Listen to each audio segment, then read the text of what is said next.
Imagine this. You're moving countries for an adventure and to work for a while. It all sounds like fun and games, and it actually is, but when you start working, you realize the language gap is very real. Suddenly, meetings become very frustrating, and having conversations with managers is slow and challenging. Then maybe you start using a piece of equipment you didn't quite understand the instructions about, but you're embarrassed to ask again. So you go ahead and try and figure it out, even if it's really unsafe. This is the reality facing a lot of workers around the world, especially in places like Australia where there's a lot of seasonal agricultural work. But also, as professionals from other countries come to join industries like health and engineering, this is something we need to consider. We want to tap into the brain power of our new employees, but it's tough when there's a language barrier. So, as internal communicators, what can we do to help the message land and keep everyone safe as well? That's what today's episode is all about. Hi friends, and welcome back to another new episode of Less Chatter, More Matter, the Communications Podcast. I'm your host, Mel Loy, and I'm recording this on the lands of the Yagara and the Turrbal people here in Meanjin, also known as Brisbane. And today's episode is all about how we bridge the language divide that can happen in workplaces where we have people in the workforce from all over the world. Our team does a lot of work in sectors like agriculture, childcare, and aged care, which all tend to have a higher proportion of frontline or casual workers whose first language isn't English. Now, we love having this diversity in our workforces and seeing different cultures in action, and of course the food when they bring it along, and of course helping our economies thrive. But often people from other countries have a basic level of English proficiency, which, let's be honest, is better than many people here speak a second language, but it does create internal communication challenges and big risks when it comes to safety. For example, in agriculture, where there's big, heavy machinery being used and lots of potentially dangerous equipment, we want people to really, truly understand the safety instructions.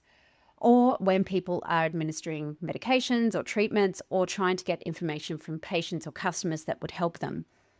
Now, I think it is so brave to move to another country where you don't speak the native language. So this isn't about that. It's about how do we support people to learn the language while also acknowledging it takes time, especially learning English. It is a tough language. I do not envy anybody who has to learn English. And how do we, at the same time, ensure the safety of our people and tap into their knowledge and experience? So today I'm going to share a few tactics to experiment with, to communicate with team members whose first language is something other than English, or whatever the first language is in the country that you're in right now. Tip number 1, use printed communication. So what do I mean by that? When someone is in a meeting and people are speaking really fast, it can be really challenging to follow along at the best of times, let alone if you're not fluent in the language. So along with meetings, let's just go back to good old-fashioned printed communication. When you are preparing your agenda and the points that you cover for a meeting, take the time to write them in a little bit more detail and be really explicit about any instructions. And then provide those printed materials as a resource for people to use during the meeting so they can add notes to it and follow along, and after as a reference. If your meetings are online, then obviously send the document ahead of time to help them along. It's also really useful that if you have posters around the workplace, for example, print them in different languages. Now, you should be able to know from HR data what languages are most commonly used by the team members in your workplace. So, for example, you might have a higher proportion of people who speak Mandarin, Cantonese, and Spanish. So those are the languages that you focus on.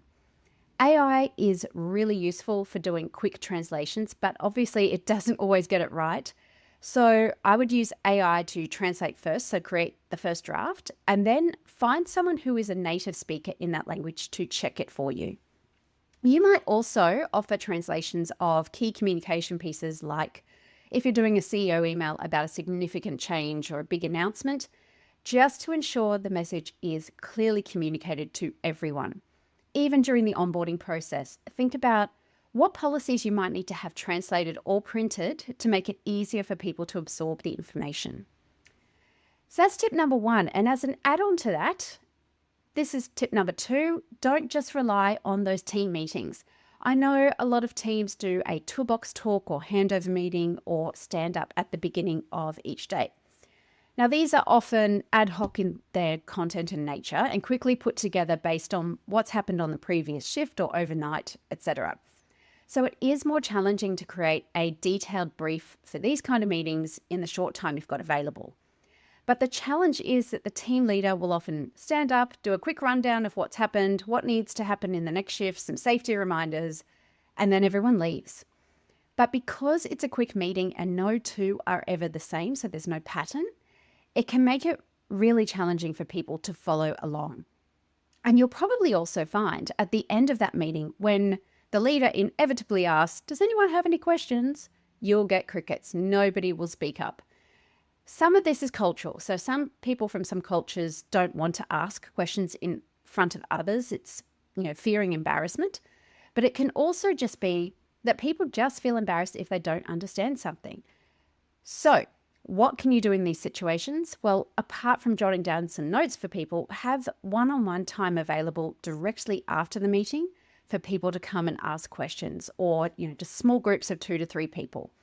And before moving on to their work for the day, have a small group meeting to check their understanding, reiterate any key points that you need to reiterate. Also, if you have staff who are multilingual and can assist in these conversations, use them.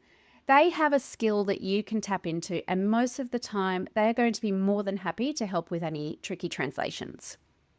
Okay, tip number 3, keep it simple.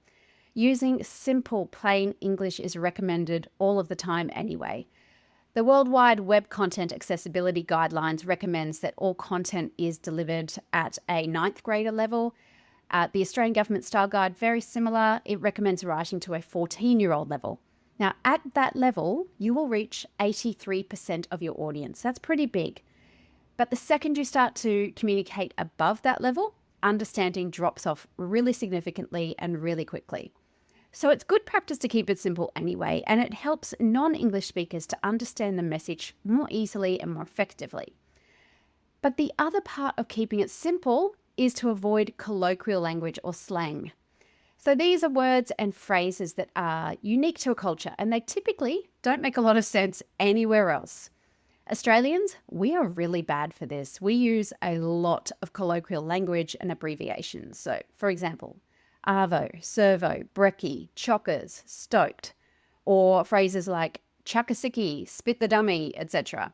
It must sound completely bonkers to people who have never heard those terms before. I was interviewing some team members recently from a client. This is part of an internal comms audit we were doing, and many of them have a first language other than English. So there was flooding in their area, and the only way to get to the office was to take a helicopter. Now, in Australia, like in some other English-speaking countries, we'll often just refer to a helicopter as a chopper. But this lady had no idea what a chopper was. So when she was asked if she was going to be okay with going on one to get to work, she had no idea how to respond. So a big part of keeping it simple is recognizing our own unique slang and taking care to avoid it. It can be hard to get out of that habit. I know, I'm really bad for it. So get someone else to pull you up every time you use it, or even record yourself. Go back and listen to what you said, focusing on your use of slang. You might be surprised how often you use those terms. You can also use AI to help here, at least with written comms. So if appropriate, obviously within the realms of your work's cybersecurity appetite, pop the written words into an AI engine like Copilot and ask it to pick up any slang or colloquialisms that people might not understand. Okay, tip number 4, use animations, videos, basically visual communication. Visual communication is one of the most effective tools you can use to bridge the language gap because it relies less on words, more on pictures. If you've ever had the unfortunate experience of putting together an IKEA flat pack, you'll remember their instructions are completely visual. There is not a single word written in any language other than the cover page. And that's because they know that visuals are a universal language.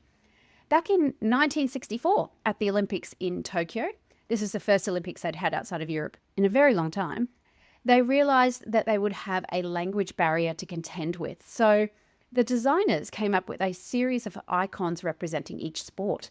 And that's why we continue to have those icons to this day. Our brains make sense of visuals really, really quickly, much more quickly than written or verbal words. So tapping into that processing power makes a lot of sense. So when can you use visuals to communicate when you're talking to people who have a language other than English or whatever the language is that's the native language in your country? Well, pretty much any time. Think about processes or safety instructions, for example. Having a series of images demonstrating the procedure or a simple video or animation can be a game changer for understanding. Having a voiceover and closed captions and a transcript available is also ideal, simply from an accessibility point of view, but it also helps with clarity and helps people to support people to learn the language as well, which is part of the reason we travel, right? Now, if you have key policies people need to adhere to, again, think about how you might be able to use a diagram, an infographic, cartoons, icons, animations, etc. to bring that to life, to communicate that. This isn't about dumbing it down. I want to make that clear. It's about making it easier to understand. And these visuals aren't just easier for people speaking different languages, they make it easier for everyone.